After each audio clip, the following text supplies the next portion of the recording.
Amém. Louvado seja o Senhor.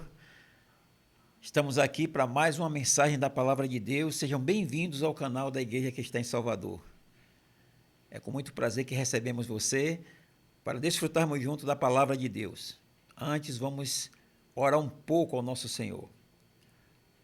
Senhor, nós te louvamos, nós engrandecemos o teu nome, dizemos que estamos aqui, Pai, unicamente para te servir, para a edificação do corpo de Cristo.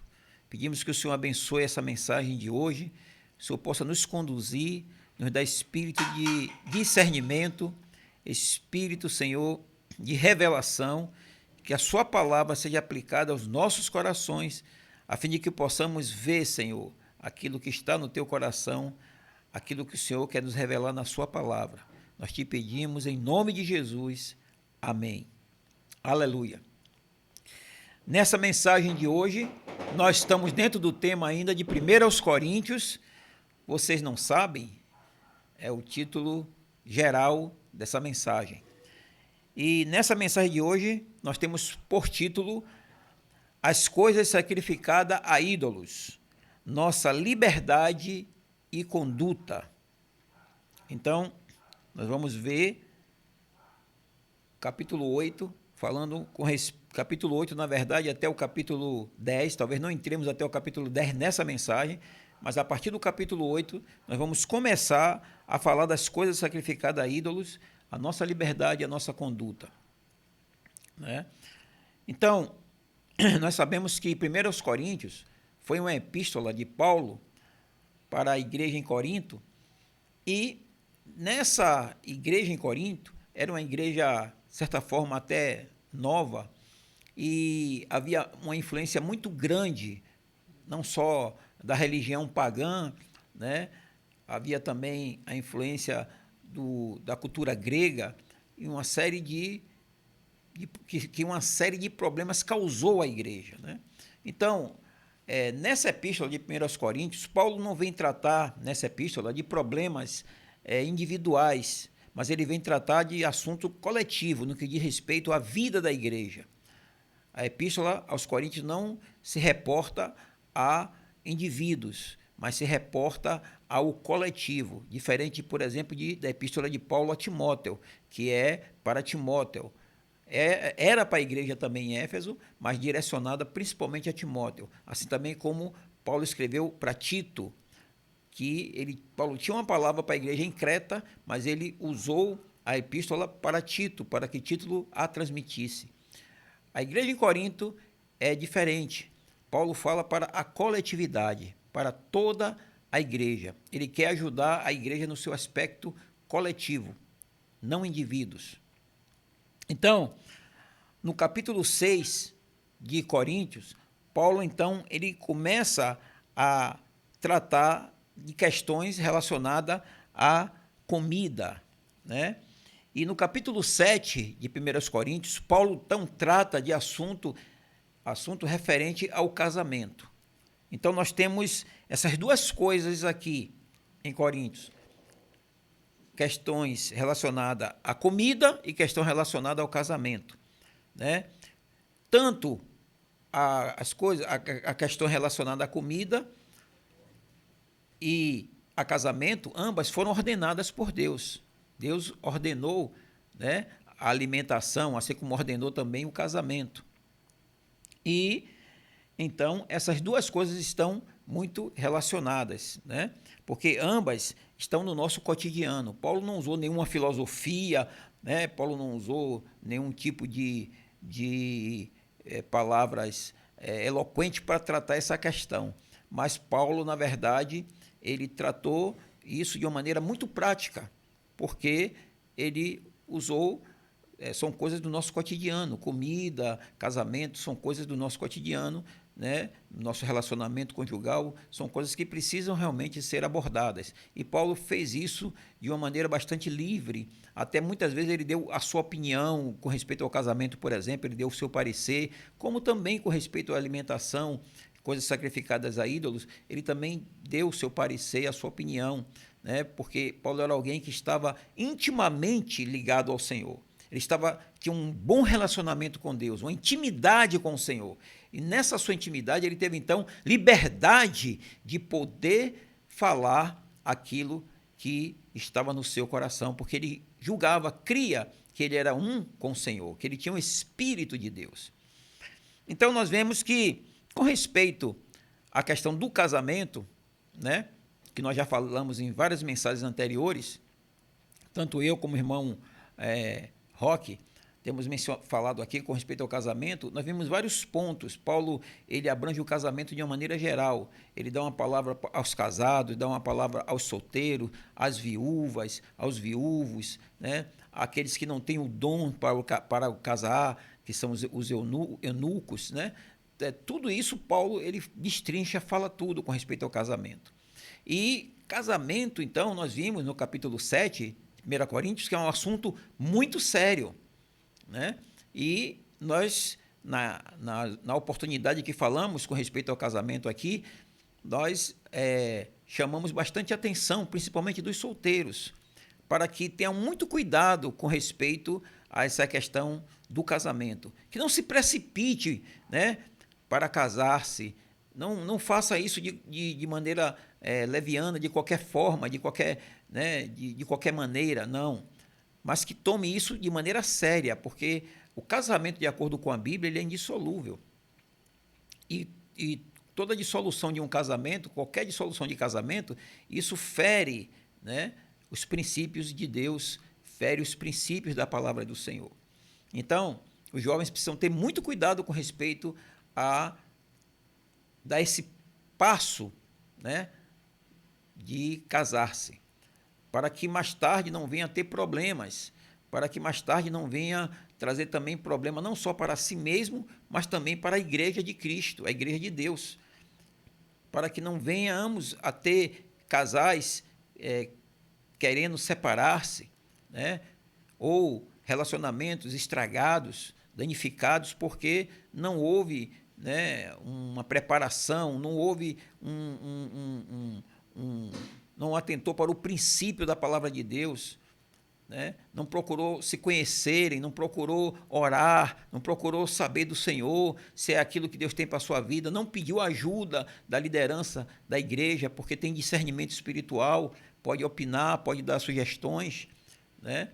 Então, não é uma questão de simplesmente eu quero aquela pessoa e pronto, né? Claro, nós respeitamos nesse aspecto a individualidade de cada pessoa.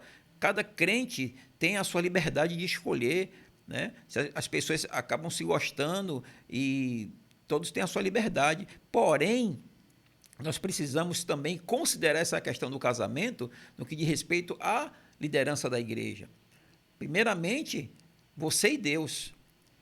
Segundo lugar, a sua família e a família da pessoa com quem você pretende casar. Mas você não pode se esquecer também da liderança da igreja, seu líder espiritual.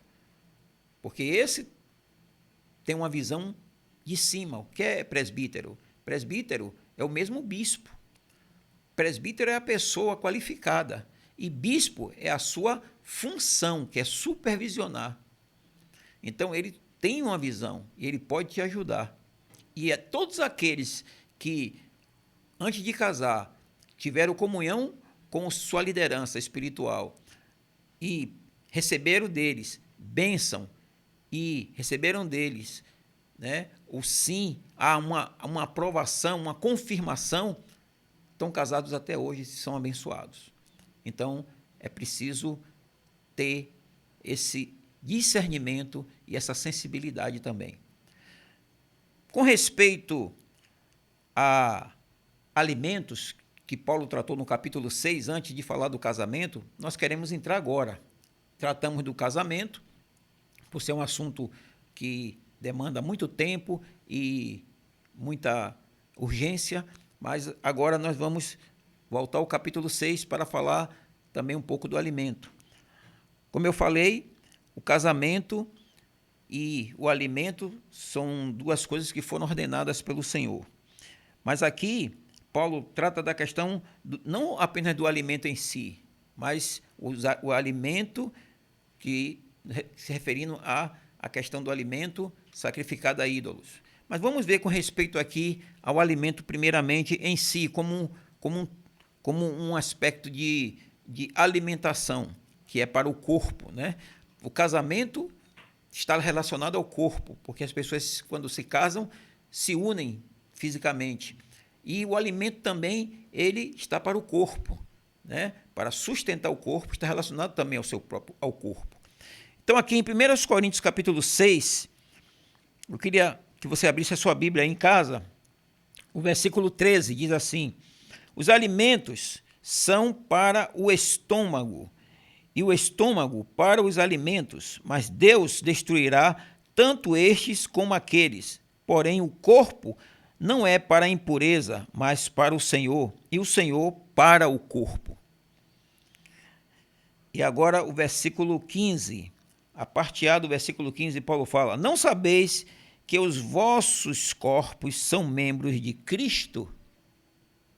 Então, o alimento é para o corpo e o seu corpo é membro de Cristo. O versículo 17, Paulo fala: mas aquele que se une ao Senhor é um espírito com ele. Na verdade, a tradução original fala: aquele que se une ao Senhor é o mesmo espírito, né? Significa que, quando nós nos unimos a Deus, nos unimos a Cristo, que é o Senhor, nós nos tornamos um com o Senhor. Espírito, alma e corpo, nos unimos ao Senhor. Tanto é que a Bíblia fala que a igreja é o corpo de Cristo, e o corpo de Cristo é formado de pessoas, né? Então, a igreja é o corpo de Cristo. Nós somos unidos ao Senhor. O Senhor é a cabeça da igreja, que é o corpo, e nós, membros do corpo de Cristo. Então, versículo 19, Paulo fala: acaso não sabeis que o vosso corpo é santuário do Espírito Santo? Até aqui. Então, o corpo também, ele é santuário do Espírito Santo. E o versículo 20: porque fostes comprados por preço, agora, pois, glorificai a Deus no vosso corpo. Então, aqui fica bem claro, nós vemos aqui que na questão relacionada à comida, né, também nós devemos ter cuidado, porque o nosso corpo é santuário de Deus. Nosso corpo é santuário do Espírito Santo de Deus. Na verdade, não é só o nosso corpo, todo o nosso ser, né? Nosso corpo, alma, espírito, tudo é para o Senhor, né? Então, nós precisamos cuidar bem do nosso corpo, né? A nossa vida é para o Senhor, então precisamos cuidar de nossa vida. Porque se a nossa vida, se o nosso corpo não é para servir ao Senhor, se nós como cristãos não temos o nosso corpo como instrumento para ser útil a Deus, de que adianta, então, a gente estar vivendo aqui, né? Ser um cristão, se o nosso corpo não for para ser um instrumento para ser útil a Deus, para servir a Deus. De nada adiantaria nós estarmos aqui, né? Se o nosso corpo não é para servir ao Senhor, para que estamos vivendo? A nossa vida não vai ter sentido, não é verdade? Por isso que nós precisamos cuidar bem do nosso corpo. Até mesmo nós precisamos cuidar do aspecto físico, praticar exercício físico, né? Cuidar da parte física do corpo, não comer certos tipos de coisas que danificam o nosso corpo, principalmente a juventude hoje, né? Tem tantas coisas, né? Tantos ensacados, tantos enlatados, tantos embutidos. Tudo isso danifica muito a saúde, né? Das pessoas. Inclusive, as redes sociais estão cheias hoje de médicos dando palestras, dando dicas, falando. No passado, né? Na minha juventude, né? Nós não tínhamos tantas informações como cuidar da saúde, né? Para fazer isso, teremos que pagar uma consulta médica ou tentar uma consulta gratuita, né, pelo Sistema Único de Saúde, mas era muito difícil. Mas hoje as redes sociais estão cheias de médicos dando palestra, falando. Se você colocar lá no YouTube, por exemplo, alimentos bons para o estômago, você vai ter uma série de coisas, né? Alimentos que causam emagrecimento, tem muitos, tudo você tem, alimentos bons para as vistas, você tem lá uma série de coisas, né? Várias palestras, várias mensagens, vários conselhos, né? Para que nós tenhamos uma saúde boa. Então, nós devemos cuidar disso, principalmente a juventude. Tenham cuidado com o que você come, né? Para não estragar o seu corpo, porque Deus precisa de você, precisa do seu corpo, precisa do nosso corpo, né? Saudável e perfeito. Então, com respeito à questão da comida, há uma necessidade. Deus fez a comida para o nosso corpo. Deus fez o casamento para o nosso corpo. Por isso também o nosso corpo no casamento precisa ser conservado. Nosso corpo não é para prostituição, nosso corpo não é para fornicação, nosso corpo não é para o adultério, nosso corpo não é para a promiscuidade, nosso corpo é para ser guardado santo, íntegro para o Senhor. Então, casamento e comida, capítulo 6, capítulo 7, tem muita relação, uma coisa a ver com a outra. Ambas estão relacionadas ao nosso corpo físico. Agora, a partir do capítulo 8, Paulo fala da comida sacrificada a ídolos. Aí já é uma outra questão muito, muito séria que nós vamos ver a partir daqui do capítulo 8. Logo no versículo 1, a parte A do versículo, ele fala, 1 Coríntios 8, só metade desse versículo fala, no que se refere às coisas sacrificadas a ídolos, reconhecemos que todos somos senhores do saber. Então, no que se refere às coisas sacrificadas a ídolos.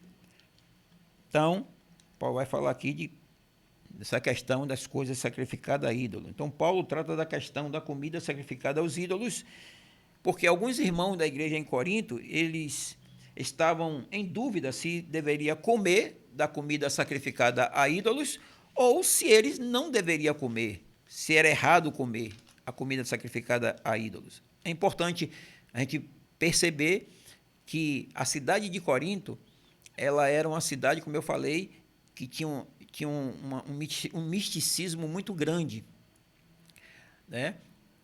Era uma cidade que tinha uma influência da cultura grega.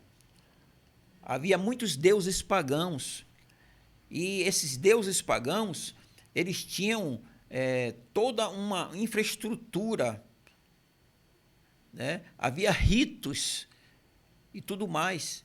Eles tinham até sacerdotes, estabeleceram até sacerdotes para esses ídolos pagãos que eles criam, né?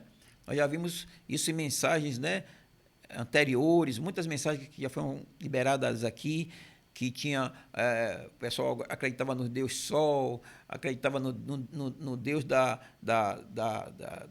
fertilidade, né, na deusa do amor, vários tipos de deuses, né, eles criam. E o que eles faziam? A cultura daquela cidade, né, era a seguinte, que muitas das comidas que eles tinham eram sacrificadas a ídolos. Como que ele sacrificava a ídolo? Então, vamos dizer que o sacerdote imolava um animal, né, e fazia a sua oferenda ao seu ídolo, e uma parte desse animal o sacerdote tinha o direito de comer, né? Parece até um plágio do Antigo Testamento, né, do povo de Israel, do sacerdote do povo de Israel, que o sacerdote também comia, né? Então, talvez eles plagiaram alguma coisa, né? Mas isso era os pagãos, não era o povo judeu, era a religião pagã que fazia isso. Oferecia uma parte dessa oferta, desse boi ou dessa cabra, desse animal, e uma parte o sacerdote se alimentava, comia também, e a outra parte que eles não usavam, eles punham no mercado para vender.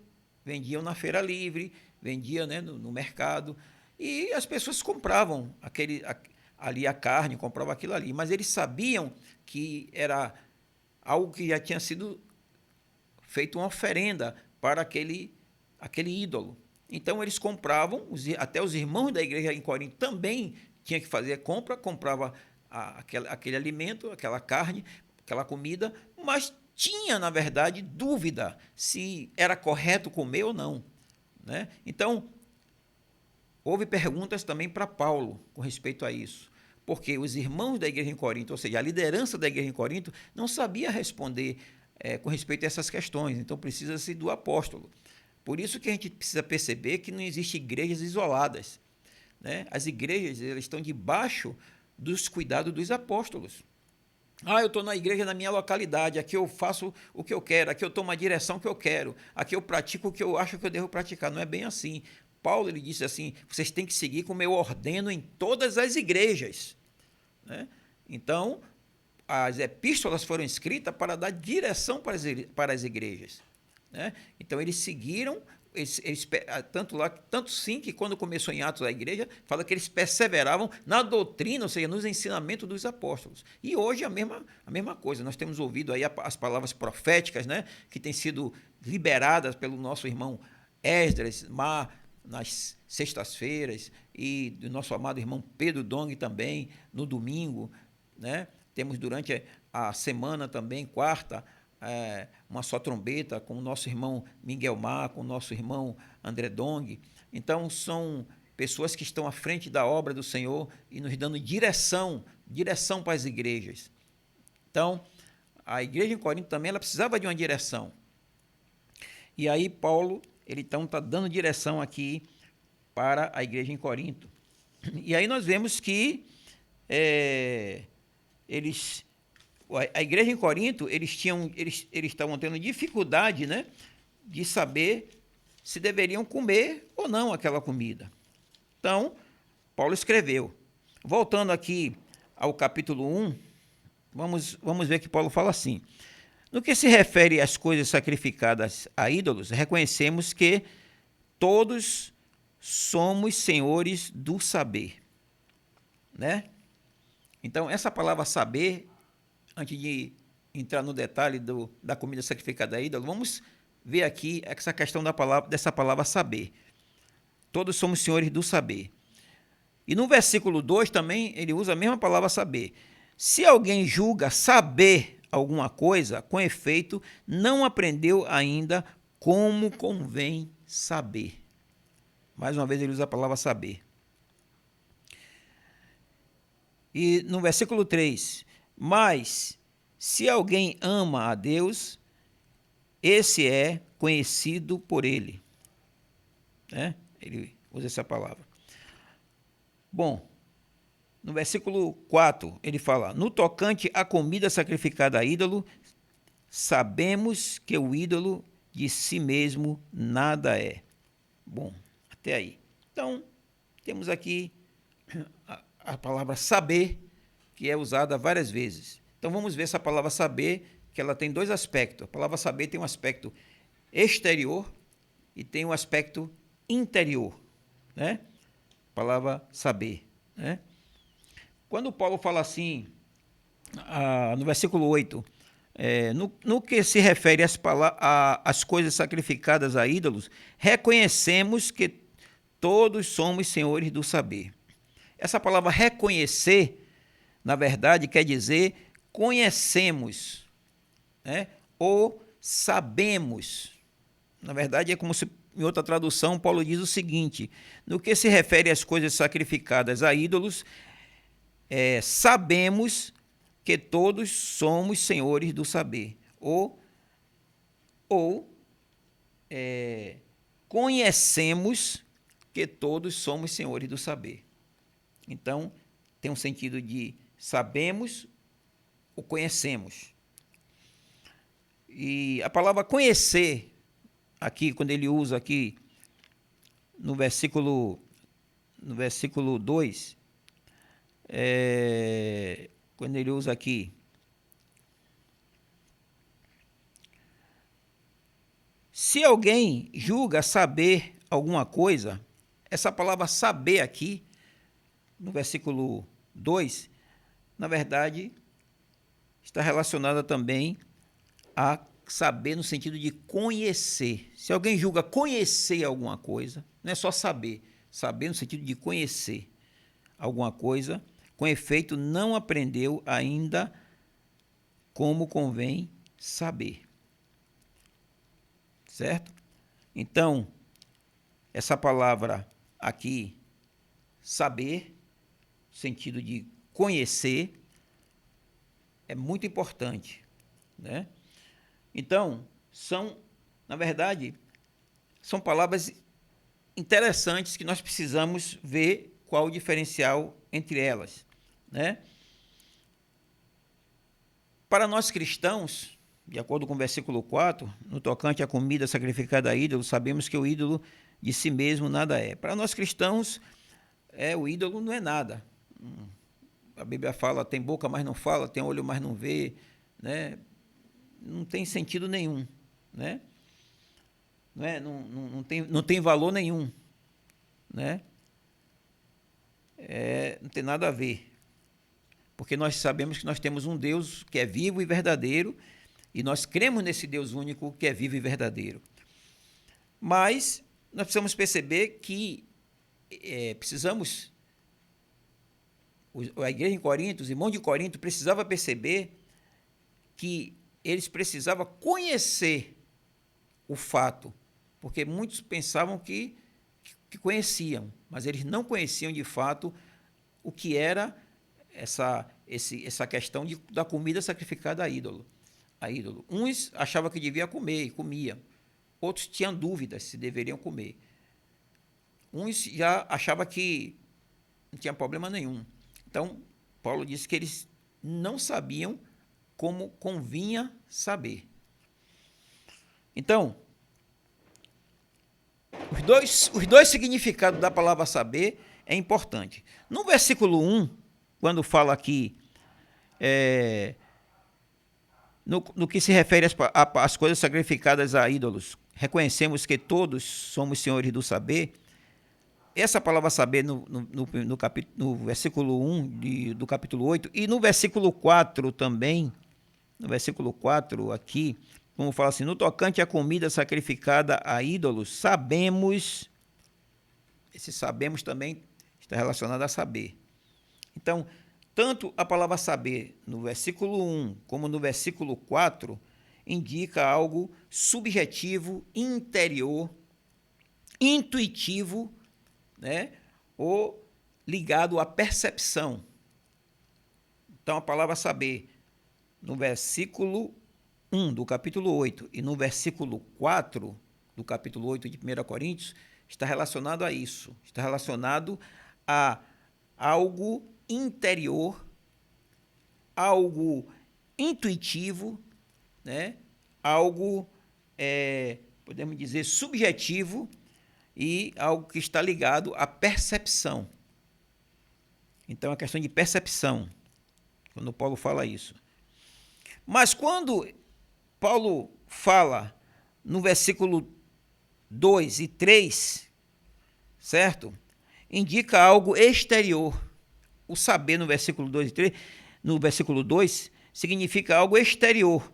Quando Paulo fala assim, ó, se alguém julga saber alguma coisa, com efeito, não aprendeu ainda como convém saber. Então, quando Paulo fala assim, se alguém julga saber alguma coisa, esse saber aí é um saber que tem o sentido exterior, superficial, objetivo, certo? Do mesmo jeito quando ele usa a expressão aqui de conhecido. Mas se alguém, versículo 3, mas se alguém ama a Deus, esse é conhecido por ele. Certo? Então, precisamos perceber que o saber, que está se referindo, por um lado, a conhecimento, esse saber, ele tem dois aspectos. Vai depender do contexto em que a Bíblia está se referindo ao saber. Precisa saber qual é o contexto. Quando fala de saber na Bíblia, precisamos ver dentro de que contexto é esse saber, para saber se é o saber interior, se é o saber perceptível, se é o saber subjetivo, né? Que é o saber que, vamos dizer, que muda a nossa vida, que é interior em nós, ou se é o saber exterior, objetivo, superficial, que é apenas um saber de conhecimento. Percebe? Vamos lá. Então, esses dois tipos de saber é importante. Eu quero dar um exemplo aqui, por exemplo, ali quando o Senhor Jesus foi sepultado, né? E ali nós vimos que ele tinha dito por discípulos que ele morreria, mas que ele ressuscitaria. Ele tinha falado isso por discípulos. Os discípulos sabiam disso, né? Que o Senhor Jesus morreria e ressuscitaria. Eles sabiam disso.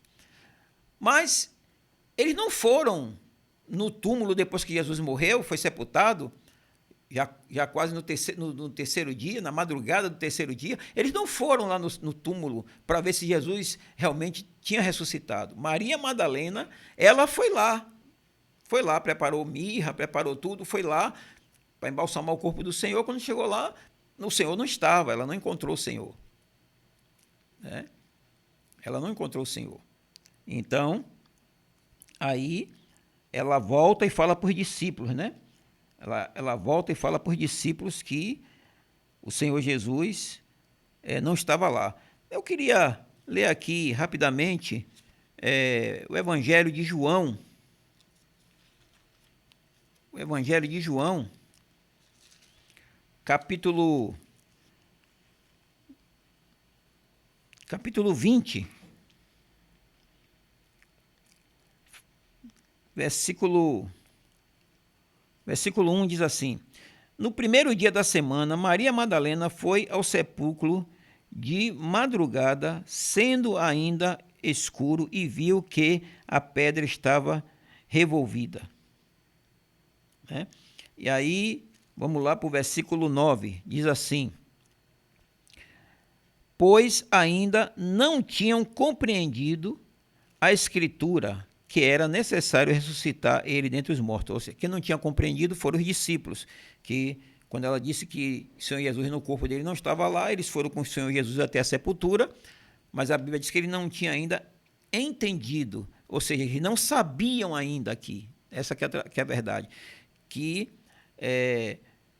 o Senhor, que o que diz a Escritura é que o Senhor ressuscitaria dentre os mortos.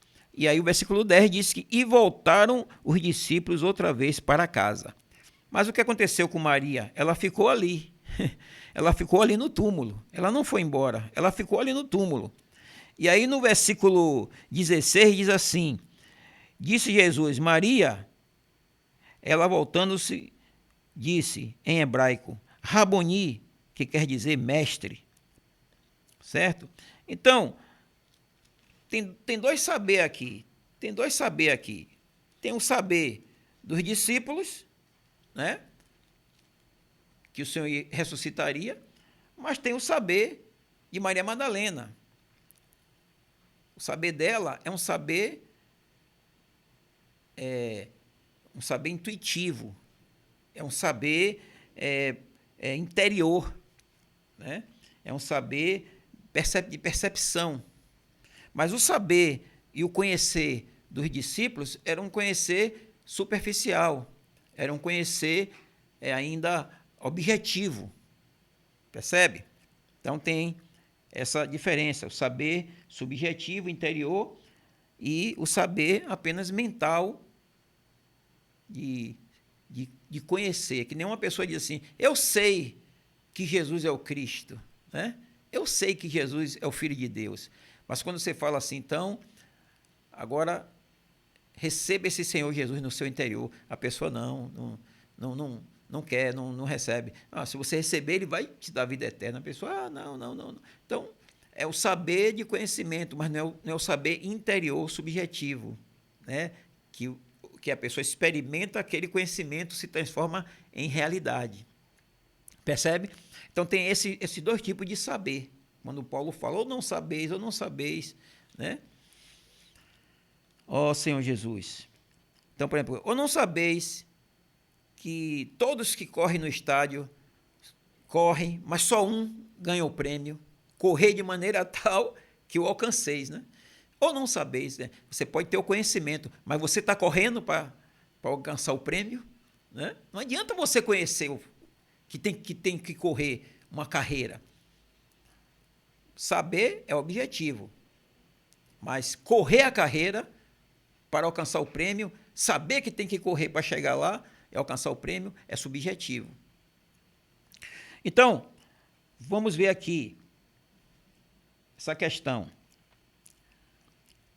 Precisamos, na verdade, né, ganhar esse saber objetivo. Nós precisamos do conhecimento, que é o saber. Saber é conhecimento. Precisamos do conhecimento de vida, né, o conhecimento de vida. Precisamos do conhecimento de vida, mas precisamos transformar esse conhecimento de vida em experiência de vida. Né? Quando Paulo fala, você não sabe, você pensa que você sabe, né? Mas você precisa saber como saber.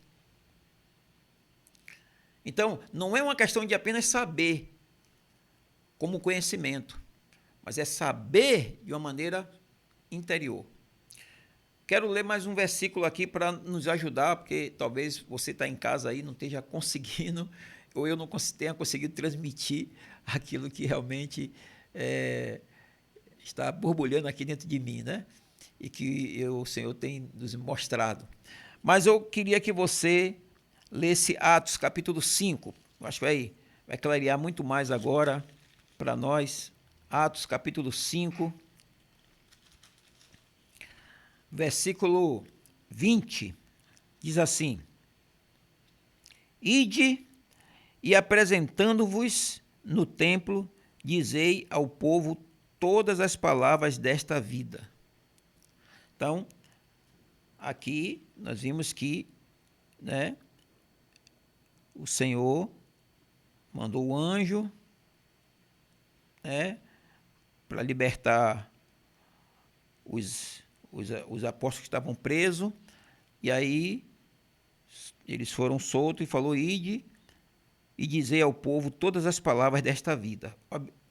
Se você abrir sua Bíblia, você vai ver que a palavra vida aqui está com a letra maiúscula, indicando que não é as palavras dessa vida comum que a gente vive, mas as palavras dessa vida, as palavras relacionadas aos feitos divinos que Deus estava operando ali, né, por meio dos apóstolos.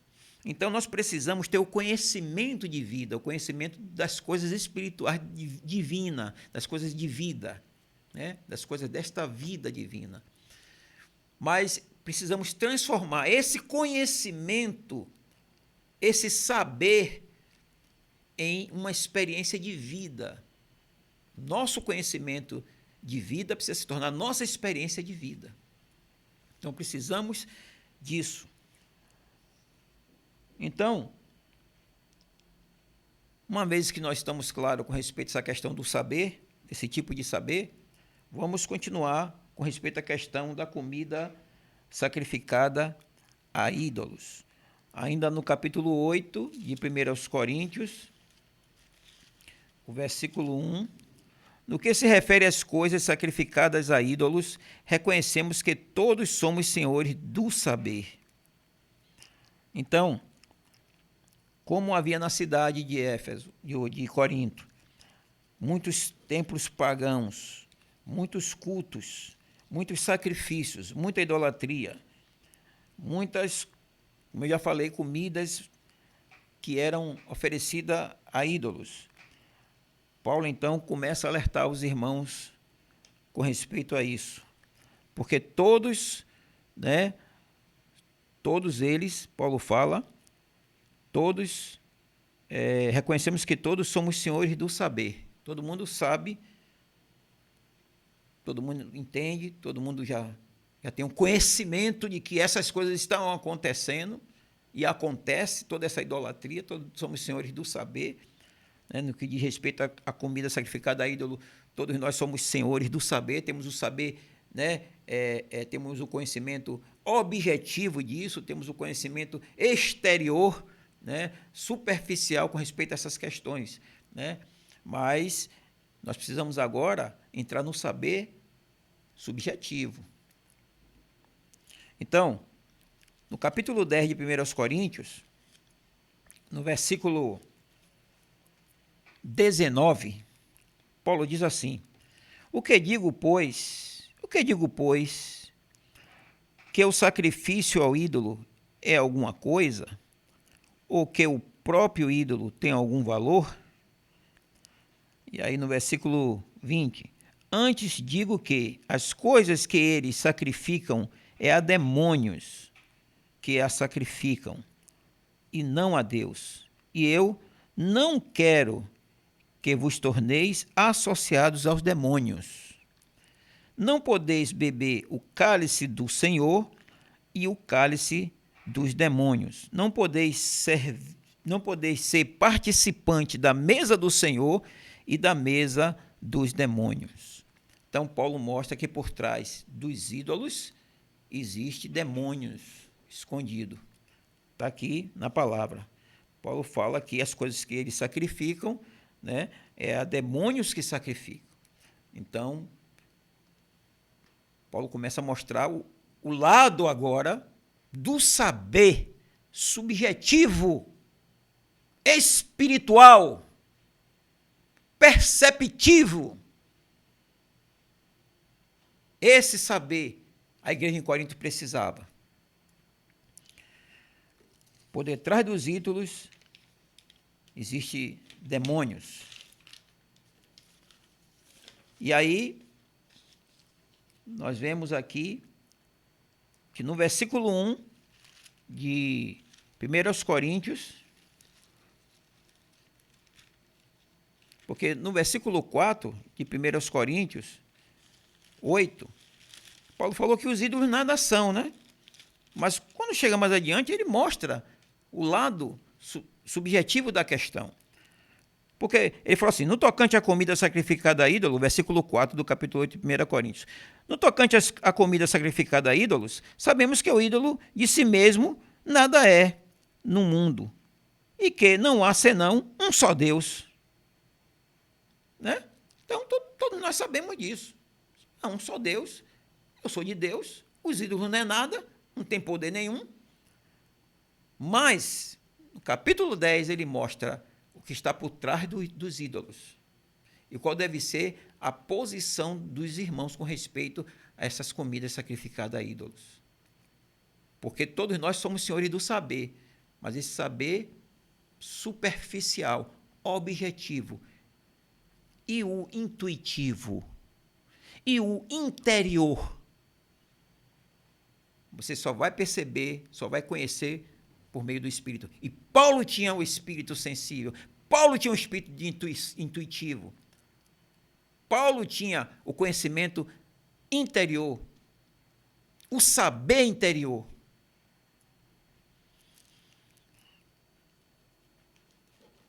Então, nós temos duas linhas do conhecimento. Voltando para o capítulo 8 de 1 Coríntios, versículo 1. No que se refere às coisas sacrificadas a ídolos, reconhecemos que todos somos senhores do saber. Agora, a parte B, que eu não tinha lido até agora. Quero ler. O saber ensoberbece, mas o amor edifica. Então, agora Paulo mostrou duas linhas. A linha do conhecimento, do saber, que o saber ensoberbece, e a linha do amor. O amor edifica. Então, nessa questão das comidas sacrificadas a ídolo, você precisa... Todo mundo sabe, todo mundo tem conhecimento, né? O que se refere às coisas sacrificadas a ídolos, todos nós somos senhores do saber. Todos nós temos o conhecimento objetivo, superficial. Todos nós conhecemos que ídolo é ídolo, Deus é Deus, Cristo é Cristo, né? E alguns comiam porque diziam que o ídolo não é nada. Então não é apenas saber. Mas agora precisa saber, precisa ter o conhecimento, mas cuidado com esse conhecimento de que você tem. Porque esse conhecimento pode arruinar, pode trazer prejuízo, porque é o conhecimento apenas superficial, objetivo.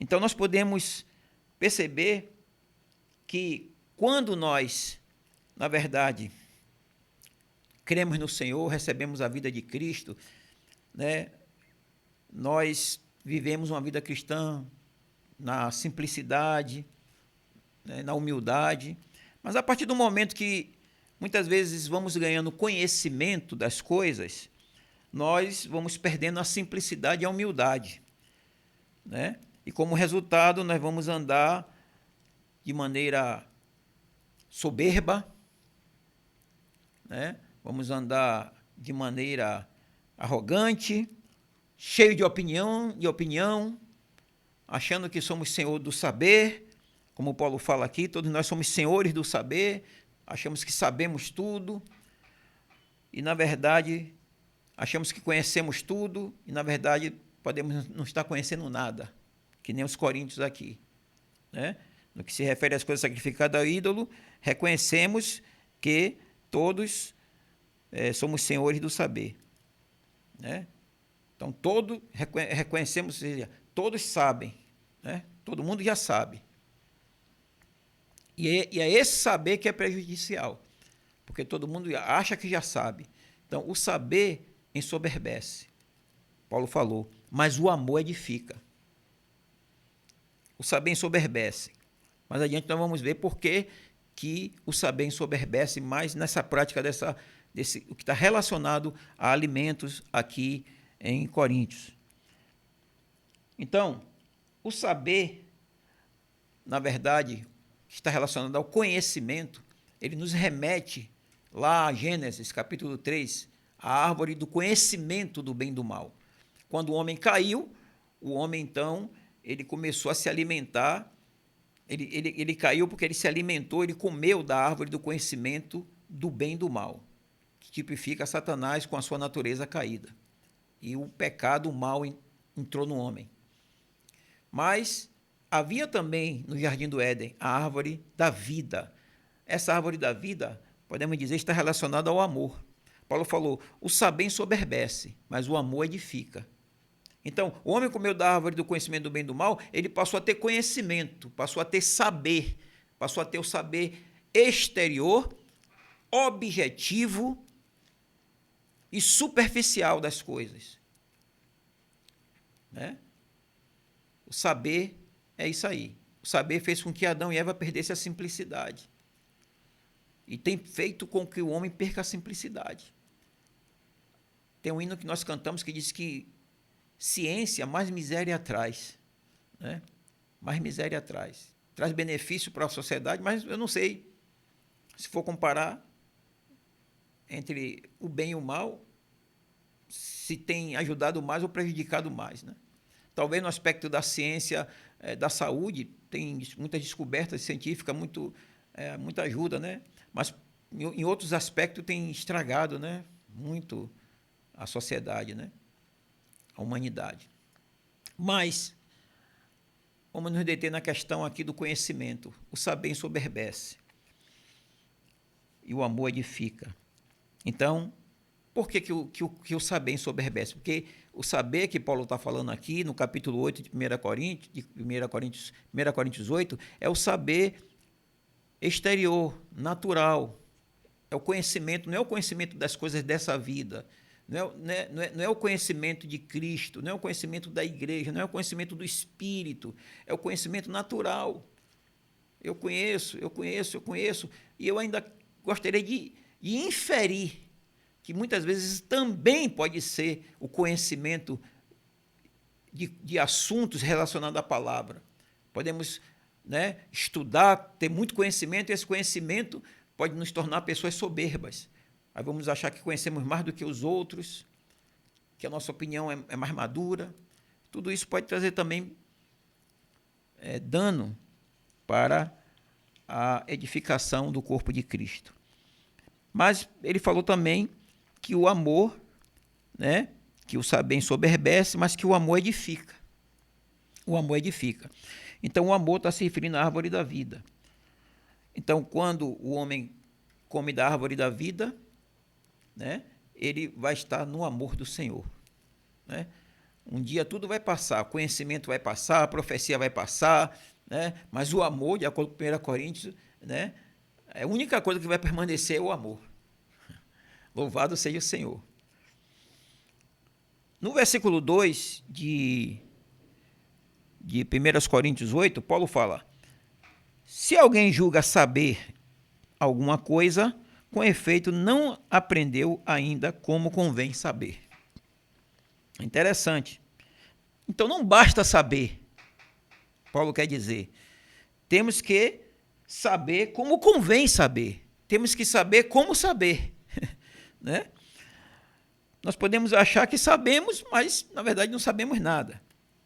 E quanto mais nós crescemos em vida, quanto mais nós amadurecemos, quanto mais nós amadurecemos como pessoa e espiritualmente como cristão, né?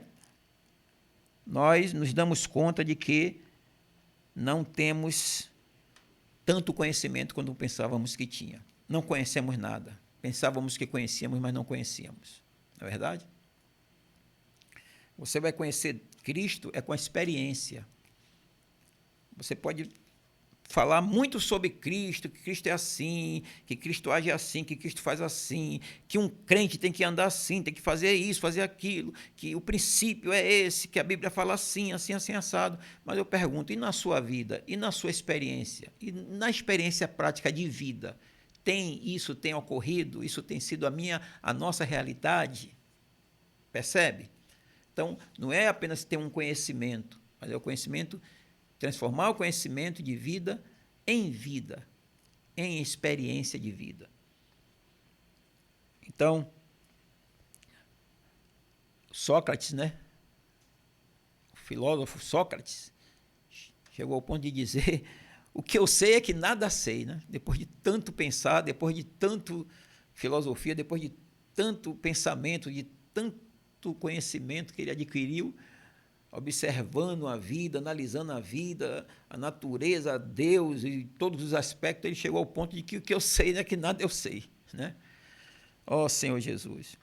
Versículo 3 do capítulo 8, de 1 aos Coríntios, fala: mas se alguém ama a Deus, esse é conhecido dele. Se alguém ama a Deus, esse é conhecido dele. Paulo falou que o saber ensoberbece, mas que o amor edifica. Então, Paulo fala, no versículo 3, mas se alguém ama a Deus, é conhecido dele. Isso é interessante, né? Esse verbo conhecer aqui, nesse versículo, tem um sentido de aprovar. Ou seja, mas se alguém ama a Deus, é aprovado por ele. Porque esse verbo aqui, no original, tem um sentido de aprovar. É aprovar. É aprovado por Deus. Então, quanto mais você ama a Deus, você é conhecido por Deus, ou seja, você é aprovado por Deus. Quanto mais você ama a Deus, você é aprovado por Deus. E quanto mais você conhece subjetivamente a Deus, você é aprovado por Deus. Então, muitos aqui, na igreja em Coríntios, se achava que sabia de tudo, de muita coisa, que era senhor do saber. Por isso que Paulo, no início desse capítulo 8, ele fala essas palavras para depois explicar, lá no capítulo 10, o perigo da comida sacrificada a ídolos. Mas ele tinha que falar isso, porque havia muitos aqui que veio desse meio filosófico, veio desse meio da cultura grega e que achava que sabia tudo, né? Eu também fiz parte lá daquela seita, e aqueles deuses não são nada, eu posso comer aqui porque eles nada são, tal. Então, muita gente achava que sabia tanto, mas é um saber exterior, é um conhecimento superficial, mas não tinha um amor que edifica. Não tinha um amor que edifica. O saber só faz ensoberbecer. Senhor Jesus. E aí nós vemos o seguinte: conhecer tem um sentido de aprovar. Quando nós amamos a Deus, somos conhecidos dele. Porque ele, Deus, é quem nos aprova. O amor de Deus, esse amor de Deus, que Paulo fala, o saber se obedece, mas o amor edifica. Esse amor de Deus é o próprio Deus. Capítulo 4, versículo 8 de 1 João fala que Deus é amor. E o versículo 16 também do capítulo 4, 1 João, fala que Deus é amor. Se nós amamos a Deus, nós vamos amar os irmãos. Vamos amar os irmãos. Quem ama a Deus, ama os irmãos. Quem conhece a Deus, subjetivamente, vai amar o seu próximo, vai amar os irmãos. Não vai fazer os irmãos tropeçarem. Conforme aqui, deixa eu ver, 1 Coríntios 10, versículo 23. Paulo fala, todas as coisas são lícitas, mas nem todas convêm, Todas as coisas são lícitas, mas nem todas edificam. Nem todas as coisas edificam. Por isso Paulo quer que eles fujam da idolatria, que eles fujam dessa situação. Porque todas as coisas são lícitas, mas nem todas convêm. Ah, aquilo não é nada, ídolo não é nada, eu vou comer, mas nem tudo convém. Então, quando formos fazer alguma coisa, precisamos saber, isso vai prejudicar a igreja, isso vai danificar a igreja, isso vai trazer mau testemunho para os irmãos, vai danificar a consciência dos irmãos, isso vai trazer, entristecer os irmãos, eu não vou praticar, certo? Eu queria falar muito, mas estou restrito aqui no tempo. Romanos 14, pelo menos eu quero ler, que eu separei esse versículo aqui, Romanos 14, versículo 15, quando Paulo diz assim, se por causa de comida o teu irmão se entristece, já não andas segundo o amor fraternal. Por causa da tua comida, não faças perecer aquele a favor de quem Cristo morreu. Então, você tem fé, você diz que come, que não está nem aí para ídolo, mas você vai fazer tropeçar o seu irmão. Então, onde está o amor? Por causa do seu conhecimento de que aquilo não vale nada e que o importante é a sua fé em Deus, você vai comer, você vai estragar a igreja, você vai danificar um irmão, vai entristecer uma pessoa, vai levar uma pessoa a tropeçar. Então, todas as coisas são lícitas, mas nem toda convém, e também não faz tropeçar o irmão. Ó Senhor Jesus. 1 Coríntios 14, ainda quero rapidamente aqui falar para os irmãos, 1 Coríntios 14,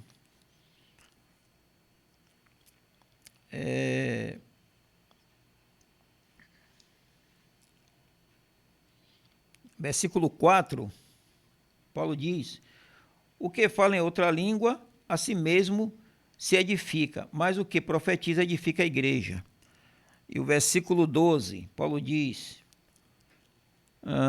assim também vós, visto que desejais dons espirituais, procurais progredir para a edificação da igreja. Ou seja, o que Paulo enfatiza sempre nas suas epístolas é a edificação.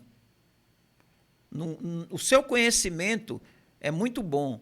Você tem um conhecimento, mas se isso está causando dano por causa do seu conhecimento, das suas opiniões, está causando prejuízo à igreja, não vale nada, recue.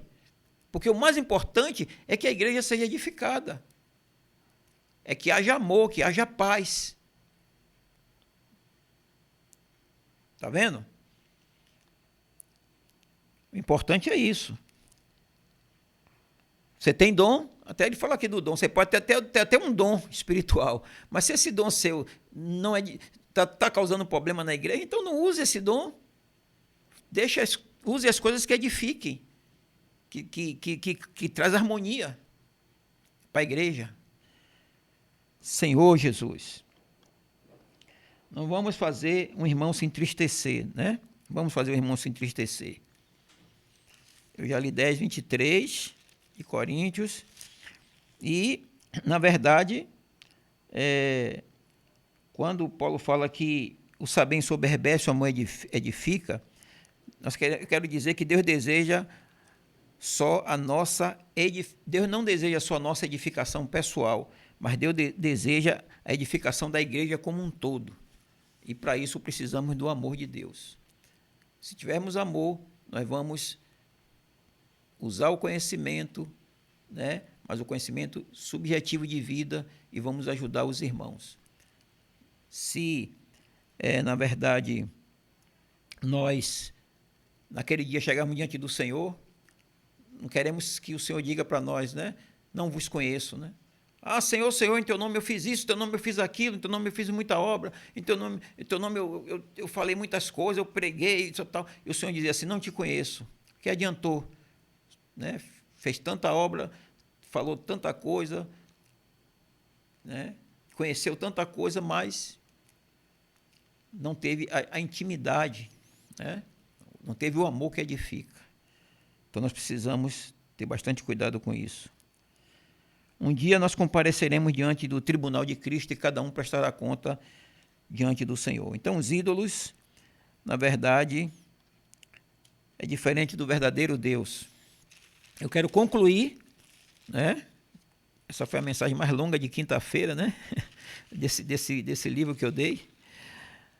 Eu quero concluir aqui com 1 Coríntios, né? Eu fui até o versículo 4, né? Que fala que os ídolos nada são.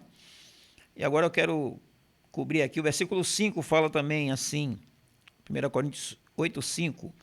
Porque ainda que também alguns que se chamem deuses, quer no céu ou sobre a terra, como há muitos deuses e muitos senhores. Versículo 6. Todavia, para nós há um só Deus, o Pai de que todas as coisas, o Pai de que são todas as coisas, e para quem existimos, e um só Senhor, Jesus Cristo, pelo qual são todas as coisas, e nós também por ele.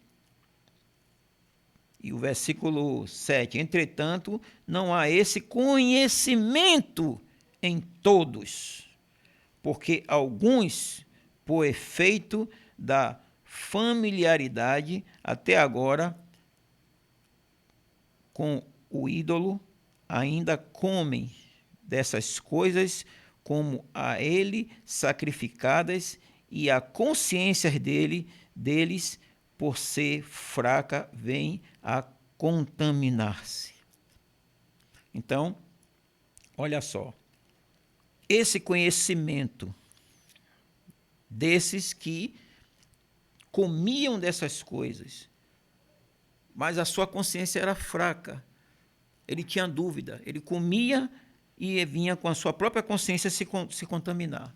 Isso é um caso de um irmão novo na igreja, que precisa de orientação, se pastorear, ser cuidado. Hoje estou falando da rede de cuidado. Precisamos pegar os novos irmãos que estão entrando na vida da igreja, né? Instruí-los na palavra, ajudá-lo, né? Dar o conhecimento, de certa forma, objetivo, mas para que ele transforme esse conhecimento objetivo em subjetivo. Então, ele precisa conhecer para que não fique na dúvida, na sua mente fraca. E que aqueles, né, e esses outros que também têm o conhecimento de que aquilo não é nada, e comendo essas coisas, como o Paulo falou, que era sacrificado a demônios, não venham também levar os outros a se enfraquecer também na sua consciência. Então, nós precisamos ter um equilíbrio, né? Precisamos ter um equilíbrio. Todas as coisas procedem de Deus, mas aqui passa por Cristo. Quando fala que Deus é o Pai, quando Paulo fala aqui que Deus, no versículo 6, todavia para nós há um só Deus, o Pai, de que todas as coisas, que são todas as coisas, e para quem existimos, porque tudo vem por meio de Deus. Deus criou todas as coisas, ele é o único Deus verdadeiro no universo, mas ele faz tudo por meio de Cristo, né? E um só Senhor Jesus Cristo, pelo qual são todas as coisas, e nós também por ele. Até mesmo nós, por intermédio dele, vivemos e existimos. Então Deus, o Pai, faz tudo por meio de Cristo. Então na igreja precisa ter, na verdade, um equilíbrio. Não somos senhores do saber. Não queira ser o senhor do saber, de achar que eu posso fazer tudo, eu entendo, eu conheço, eu leio a Bíblia, eu posso fazer tudo. Não. mas você tem que usar o saber, mas esse saber precisa ser transformado em o saber de experiência de vida. O saber, o conhecimento puro, natural, ensoberbece, mas o amor edifica. Então vamos usar o conhecimento para ser útil na edificação da igreja e para não escandalizar os irmãos. E usar o saber para ajudar os irmãos que são novos a crescer em vida, amadurecer em vida. Então Paulo, ele fala desse aspecto aqui no capítulo 8. Eu espero que tenha ajudado você e que Deus nos abençoe. E eu espero estar com você logo mais outro dia. Muito obrigado.